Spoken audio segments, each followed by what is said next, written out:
Ray Lutz is running for U.S. House 52nd District of California because he has a solution. We've reached a tipping point with citizens enduring taxation without representation except on the lowest levels of government. Special interests, to the contrary, enjoy limited taxation with maximum representation on all levels of government courtesy of their lobbying efforts. It's become apparent that our current centralized system is unsustainable. Therefore, the task falls to citizens to take advantage of their local governments to cause a realignment. The name for this movement is Bring Home the Politicians, which seeks to establish an eCongress to relocate U.S. representatives to our local districts, U.S. senators to our state capitals, and state representatives and state senators to our city halls and courthouses to securely telecommute for no less than 75% of their terms to increase voter access and reduce lobbyist influence. The advantages of this idea include restoring the balance of power, putting citizens in charge of this country as originally intended. This ensures a nonpartisan solution favoring no political party since all need to be reined in.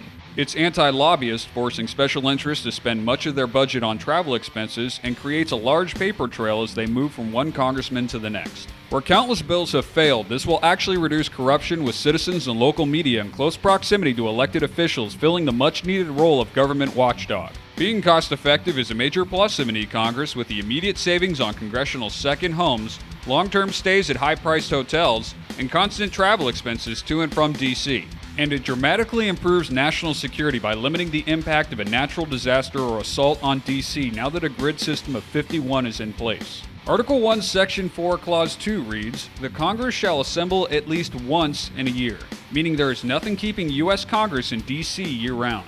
Article 1, Section 5, Clause 4 states, "Neither house during the session of Congress shall, without the consent of the other, adjourn for more than 3 days, nor to any other place than that in which the two houses shall be sitting."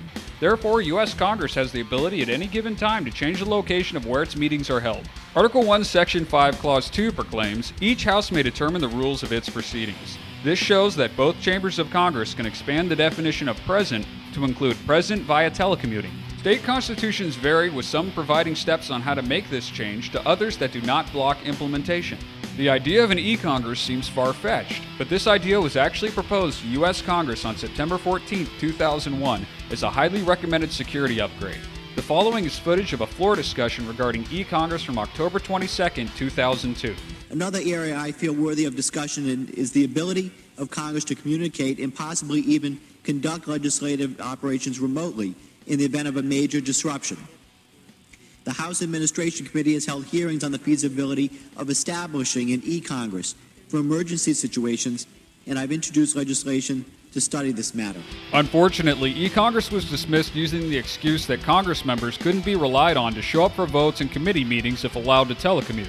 But now, with our country facing incredible challenges, the time has come to rekindle the idea of an e-Congress and finally make it a reality. Ray Lutz will do his part to make Bring Home the Politicians a reality. Please support Ray Lutz for U.S. House 52nd District of California by spreading the word, donating to his campaign, and voting Lutz for 52nd District of California. You can learn more at voterayLutz.com.